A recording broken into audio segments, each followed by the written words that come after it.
Hello everybody and welcome to another deck profile. Today I'm bringing you my Tellarknight deck profile for this new format after the new ban list. So without further ado, let's get right into it. I am playing the Demise variants. In my opinion, it is the most consistent way to play the deck and the best way to play the deck if you really want to win with the deck.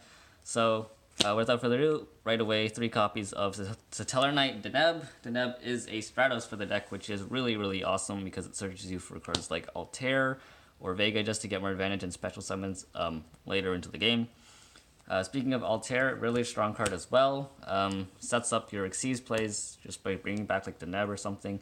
And these two in particular, you search Altair off of Deneb and then you summon Deneb off Altair to search the Altair. There's kind of like that loop between these two cards, which is really good for just getting advantage that way and just making bigger plays. 3 copies of Satellarknight Unukalhai. Unukalhai is great because it's basically a Foolish Burial, and it's 1800, which is kind of great for a stun strategy. A lot of people only play 1 or 2 copies. I like it at 3 because it sends off a Deneb or an Altair before you use a Desires or something. Or if you have a Call of the Haunted or Oasis set, you can just bring those back on your opponent's turn. So Unukalhai just sets up plays on your opponent's turn. It's a little slower than the other 2, and a little slower than Vega as well, but still really good to play. 2 copies of Satellarknight Vega. Vega is really awesome for making turn 1 or turboing out your monsters from hand. Besides that, Vega's a bit underrated in my opinion. It's really good for unclogging your hand if you have a lot of monsters in hand. But yeah, 2 copies of Vega in my opinion is good to play, just to make a turn 1 Bispeller or something like that. And 3 copies of Card of Demise. Card of Demise is really good for digging through your deck for traps or a Deneb or something. Because you only play 11 monsters, Demise is basically able to draw 3 every time. This reprint is really good. I didn't have Demise before because I never made a profile of this, but I was able to pick this up so I could profile this deck. Anyways, Demise is really awesome.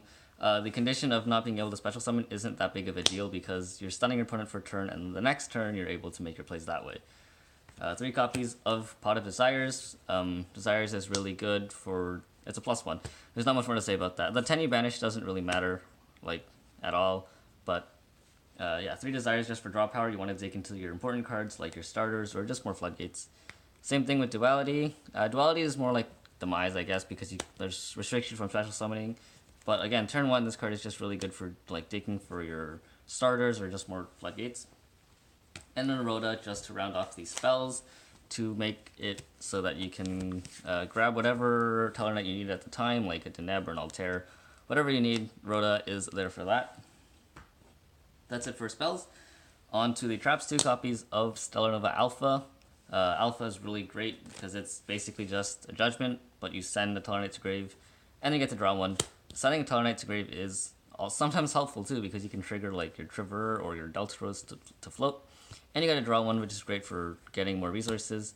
It's also a counter trap, so it's hard for your opponent to respond to this. So yeah, 2 copies of Alpha. I don't play 3 copies because it's a brick in hand if you turn 1 this card is kind of slow because most of the time you only have 1 Tellarknight on board. So if you draw multiples, it's kind of a dead card. But 2 copies, in my opinion, is the best ratio because there's ways to dig for it as well with Demise, Desires, and Duality. 3 copies of Call of the Haunted and 2 copies of Oasis, my 5 Rivals traps in the deck.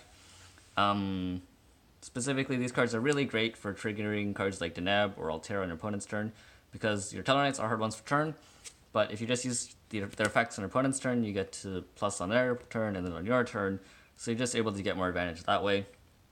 And I don't play back to the front, I play Oasis instead because they're continuous traps, so you can return them to your hand with Triverr and you get to use them again, which is mainly how you're going to win in resource advantage with Call of the Haunted and Oasis. So there's this, and then for Floodgates, I play 2 copies of Rivalry, 2 copies of Gozen, and 3 copies of Anti-Spell. Rivalry is not super amazing in my opinion right now. It's really devastating against some rogue strategies, but Gozen Match is just really significantly better because it hurts a lot more strategies. I may replace 2 Rivalries for 1 Gozen and just not play the second like another card, because this is already 42 cards, so like I can get away with just not playing the rivalries, but I still like having these in case I go up blind against a random rogue strategy that's weak to rivalry. And then anti-spell is really solid, especially with so much Endymion and Pendulum running around right now. Also that Mystic Mine field spell that burns, that's running around, so anti-spell is really good for stunning those. Specifically if you go first. I guess going second isn't as good, but anti-spell is also good for like striker matchup. So there's that. And then 2 copies of Fiendish Chain. Fiendish Chain is basically Forbidden Chalice, and the really great part about this card in this deck is that you get to reuse it with Triverr. After you use it, you can like bounce it, and then you just get to use it again next turn, which is really cool. It also protects your Triverr from being attacked, so like you use it on something that's bigger than Triverr, or like Delteros, keeps your Triverr on board, like if that's what you're going for. And there's just a lot of plays you can do with this card. 2 copies of Torrential Tribute. Board wipe is always solid. It's just a little weak in today's metagame because there's so much protection, so much recursion anyways. But I still think this card is really good, especially, again, if you go blind against like some rogue strategy, this card can be pretty, like pretty strong. 2 copies of Strike, 1 Warning, and 1 Judgment. These are all just really solid cards right now. I play a lot of 2-ofs in this deck because I have Desires, Demise, and stuff to dig for it. And 2 copies of Strike and Warning and Judgment aren't any exception. These cards are just really good for a lot of meta decks. You can hit like a Pen Summon and that'd be just a turn ending for a Pendulum player, or you hit like a Kagari and they just don't have access to that anymore. And yeah, I just play these cards because they're really solid and you just have so much access to them with so much draw power in the deck. So that about sums up the main deck. Onto the extra deck. I play 3 copies of Stellarknight Triverr. Triverr on summon returns all other cards in the field to the hand. Not any summon though, just Xyz summon. That effect is not optional, which I guess you sometimes have to play around. But more than not, it's beneficial to you because you're just clearing your opponent's board. And then you can also rip one from hand by detaching material. And just like Delteros, he floats, but Triverr has to have material to float in grave. He special summons 1 from grave. Delteros specials from deck. Delteros detaches 1 to pop 1, which is, it's not bad, but it's just a little slow. And like you're committing so much resources to making Delteros, but you can just make Triverr. Delteros though is really good for link climbing, and makes it so that your opponent can't respond to your Stellarknight summons. 2 copies of Demise. Demise gets you into Delteros and Triverr with only 2 monsters instead of 3, which is pretty nice. And in relation to Constellar Diamond, Demise turns everything on the field to dark, so Diamond can just negate dark monsters and their effects, which is really good. And this is not once per turn, so this can be pretty strong against dark decks. And then 1 copy of Tornado Dragon for spell removal, 1 copy of Honor Arc for like monster removal, Dweller for graveyard lockout. These cards are just situational cards. I don't go into them that much. I go into Dweller like probably the most out of these 3, but these can be basically whatever you want them to be or whatever your locals is playing. These just happen to work for me.